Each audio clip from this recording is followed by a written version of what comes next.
Hi guys, આજે આપણે શ્રાવણ માસ નિમિત્તે કંઈક ચટપટું ખાવાની ઈચ્છા થાય તો આપણે એક સરસ મજાની ટેસ્ટી એવી ચાટ તૈયાર કરીશું. અને એ ચાટ માટેની પાપડી છે એ પણ આપણે ઘરે બનાવીશું. અને સરસ મજાની ફરાળી ડીશ બનાવવા માટે થઈ અને આપણે સૌથી પહેલાં એક બાઉલ ભરી, એટલે કે વજનમાં જોઈએ ને તો 50 ગ્રામ જેટલું રાજગરાનો લોટ છે જે તૈયાર આવે છે એ મેં લીધો છે. તમારી પાસે રાજગરો હોય તો દળીને પણ લઈ શકો છો.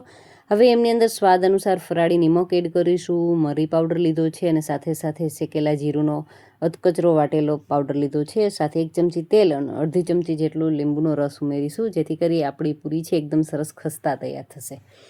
સૌથી પહેલાં શું કરવાનું છે, આ બધું મિશ્રણ છે એકદમ સારી રીતે હલાવી મિક્સ કરી લેશું અને એકદમ તમે જોઈ શકો છો કે ક્રમ્બલી ટેક્સચર એમનું આવી ગયું છે. હવે આપણે એમની કણક તૈયાર કરવાની છે. તો ખાસ કાળજી રાખવાની છે, કણક તૈયાર કરતી વખતે પાણી બિલકુલ ધીમે ધીમે એકદમ ઓછી માત્રામાં નાખવાનું, કારણ કે આ કણક છે ને એકદમ ઝડપથી ઢીલી થઈ જતી હોય છે. અને એકદમ આમને ટાઈટ, એટલે કે કઠણ જ આપણે કણક છે એ તૈયાર કરવાની છે. અને રેસ્ટ બિલકુલ નથી આપવાનો. 2 મિનિટની આ રીતે મહેનત કરી લેવાની છે. જો કણકને રેસ્ટ માટે રાખીશું ને તો એકદમ ઢીલી થઈ જશે અને આપણી જે પાપડી છે એ ખસ્તા થવી જોઈએ ને એ નહીં થાય. તો 2 મિનિટ ટૂપ્યા બાદ આપણે એમને પાટલી ઉપર લઈ લેશું અને મીડિયમ જાડાઈવાળી, એટલે કે રોટલીથી થોડી જાડી અને ભાખરીથી થોડી પાતળી એવી આપણે આમની રોટલી છે એ તૈયાર કરી લેવાની છે. આમની અંદર શું થાય, રાજગરો હોય ને અને એમાં થોડુંક પણ તેલ નાખ્યું હોય ને મોણ માટે, એટલે આ રીતે ફાટી જશે, પણ કંઈ વાંધો નહીં. સૌથી પહેલાં આપણે શું કરીશું કે ફોકની મદદથી એમાં પ્રિક કરી દઈશું, જેથી કરી ફૂલે નહીં અને સરસ મજાની અંદર સુધી ખસ્તા એ ફ્રાય થઈ જાય ને એટલા માટે થઈ આ રીતે એમને અંદર કાણા પાડી લેશું. હવે જે શક્કરપારાનું કટર હોય અથવા તો ચપ્પુની મદદથી સાઈડની જે ફાટેલી કિનારીઓ છે એ આપણે દૂર કરી લેશું. અને બસ એ દૂર થઈ ગયા બાદ આપણે જે રીતના શેપ ગમતા હોય, તમને ડાયમંડ શેપ ગમતો હોય તો એ રીતે કરી શકો છો. લંબચોરસ, ચોરસ, કોઈ પણ શેપ છે એ તમારી અનુકૂળતા મુજબ, તમારી ઈચ્છા મુજબ છે એમના કરી શકો છો. અને તમારે ગોળ પૂરીઓ કરવી હોય ને તો પણ તમે કોઈ પણ બાઉલ અથવા તો કૂકી કટર એમની મદદથી પણ સરસ મજાનો ગોળ શેપ છે એ પણ આપી શકો છો. હવે આ રીતે મેં ટાકોસનો શેપ આપી દીધો છે, લંબચોરસ શેપ છે લઈ લીધો છે. અને હવે એમને આપણે ફ્રાય કરવાની છે. તો ફ્રાય કરતી વખતે શું કાળજી રાખીશું, એક તો તેલ છે મીડિયમ ગરમ હોવું જોઈએ, ગેસની ફ્લેમ મીડિયમ કરી દઈશું. અને આપણી પાસે રહેલા જે એમના રાજગરાના જે આપણે સરસ મજાના તૈયાર કરેલા પીસીસ છે એ ટર્ન બાય ટર્ન એમની અંદર ઉમેરીશું. થોડી વાર માટે હલાવીશું ને 1 મિનિટના સમય બાદ એમને કન્ટિન્યુ આ રીતે પલટાવતું રહેવાનું છે. અને જ્યાં સુધી એકદમ ક્રિસ્પી ન થઈ જાય ત્યાં સુધી આપણે એમને ફ્રાય કરી લેવાના છે.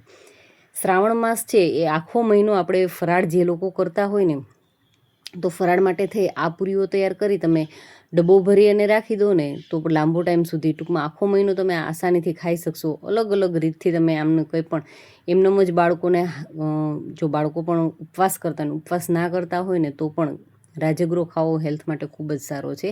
તો બાળકોને લંચ બોક્સમાં પણ આપી શકો, થોડી ઘણી ભૂખ લાગી હોય તો એમાં પણ તમે એમને ખવડાવી શકો છો. તો એવા સરસ મજાની જો પૂરીઓ છે, એમનો કલર છે ચેન્જ થઈ ચૂક્યો છે, સરસ ગોલ્ડન થઈ ગયું છે. તો બસ હવે આપણે એમને તેલમાંથી કાઢી લેશું અને એ જ રીતે આપણે બધી જ પૂરીઓ છે એ ફ્રાય કરી લેવાની છે. તો મને થયું કે જો આ રીતે ફરસી પૂરી તો ઘણા ઘરની અંદર બનતી હોય છે, પણ આપણે ફરસી પૂરીને કંઈક ચટપટું ખાવું, કારણ કે આખો માસ અને વળી પાછું રોટલી ભાખરીની સાથે તો થોડુંક અસંભવ છે. કારણ કે જે લોકો ટેસ્ટી ખાવાવાળા હોય ને, જેને રોજે ચટપટું ખાવા જોઈતું હોય ને, તો એમને આ માસ દરમિયાન કઈ રીતે એ લોકો આખો માસ એવી રીતે હું તમને કહું એ મુજબ કે રોટલી ભાખરી ખાઈ શકે.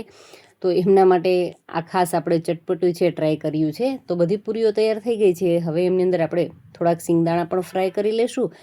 અને સિંગદાણા બાદ આપણે જે બટેટાના લચ્છા, એટલે કે ખમણ આખા વર્ષ માટેનું જે બનાવ્યું હોય છે ને, એ બસ એ ખમણ પણ આમની અંદર ફ્રાય કરી લેશું.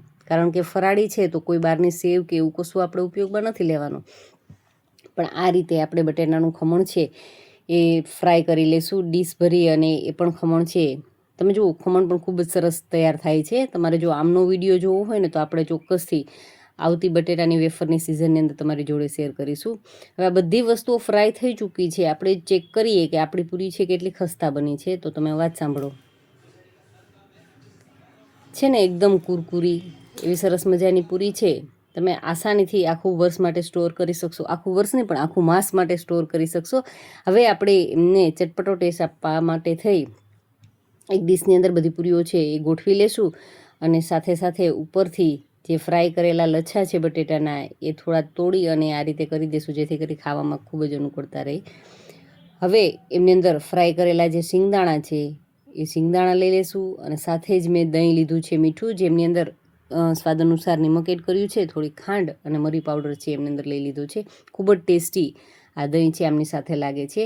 તો તમને જેટલું ભાવતું હોય 4-5 ચમચીઓ છે એ મેં ઉમેરી છે અને સાથે સાથે જ ખજૂર આંબોળિયાની ચટણી છે એ એમની અંદર ઉમેરી દેશું એટલે સરસ મજાનો ખાટો મીઠો ટેસ્ટ આવશે. ઉપરથી ધાણા ભાજી, અને જો તમારી પાસે બટેટું હોય અથવા તો તમને બટેટું ખાવું હોય તો તમે આમની અંદર બટેટાના ટુકડા છે, બાફેલા બટેટાના ટુકડા એ પણ લઈ શકો છો.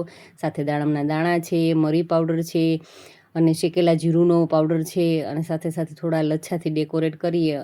તમે ટેસ્ટ કરશો ને તો ખૂબ જ ટેસ્ટી આ ચાટ છે ને લાગે છે. તો ફરાળમાં એકવાર આ ચાટ છે ને ચોક્કસથી ટ્રાય કરજો. વિડીયો ગમ્યો હોય તો લાઇક કરી. Thank you for watching this videos.